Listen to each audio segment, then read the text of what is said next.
Hi, and welcome once again to iedubook.com. In this lecture, we are going to learn about intransitive verbs. Now, we looked at transitive verbs in the previous lecture, okay? And I told you that transitive verbs are the ones which require some object after them to complete their senses, right? So let's say we said the lion killed the deer. Now the word killed tells us something about the subject, which is lion, okay? But if we just write lion killed, it doesn't make a complete sense, so we have to add the deer after it, right? So what we did was we added an object after this verb to complete the sense. On the other hand, intransitive verbs are the ones which do not require any object after them to complete their senses. Their senses, I mean the sense. So let's say, for example, I tell you, the man laughed.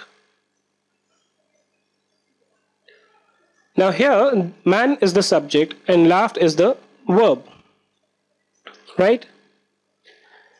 This sentence makes a complete sense which tells us about the man that he laughed, okay? It need not necessarily be that we want to add something after laughed to make this sentence having a complete sense. Even without having any object after it, the sentence is complete in itself, right? I mean, obviously, there can be sentences where the same word can be there and you can add further words. Let's say, for example, the man laughed at the joker, right? Even then it would be making complete sense. But even without this word at the joker, if you see the man laughed, it makes a complete sense. It tells us about the man as to what he was doing, right? Similarly, there can be other sentences like this.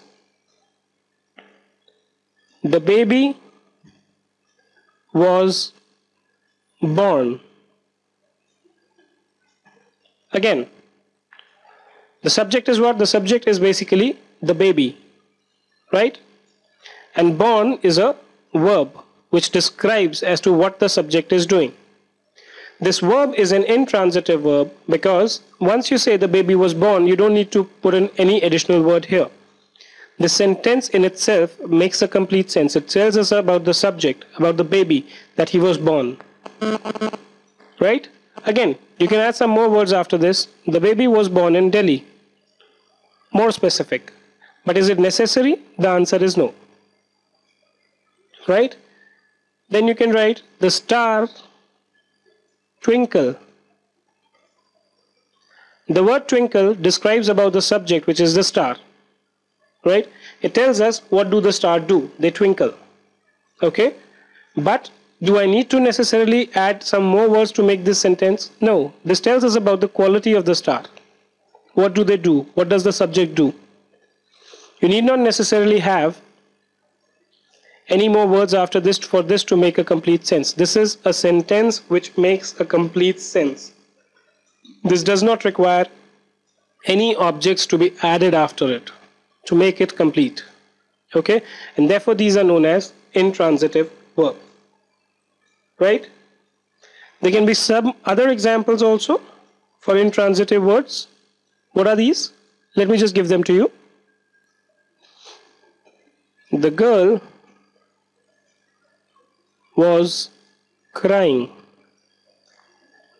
The word crying describes about the girl is an intransitive verb, okay?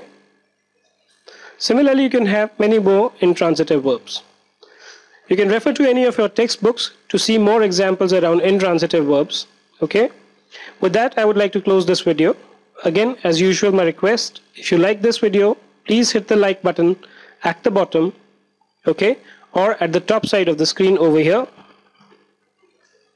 If you want to make a difference to others' life, you feel this is good, please share this with your friends, right? And help us create an educated world. You can stay updated of our various video lectures which are uploaded by clicking the subscribe button at the YouTube channel or registering at our website, right? So with that, I would like to thank you for this lecture. I'm signing off. This is Arinjay, your educator and tutor for this video on this 10th day of May 2012. Have a happy learning, and we wish you all the success in life. Looking forward to seeing you in many more such lectures.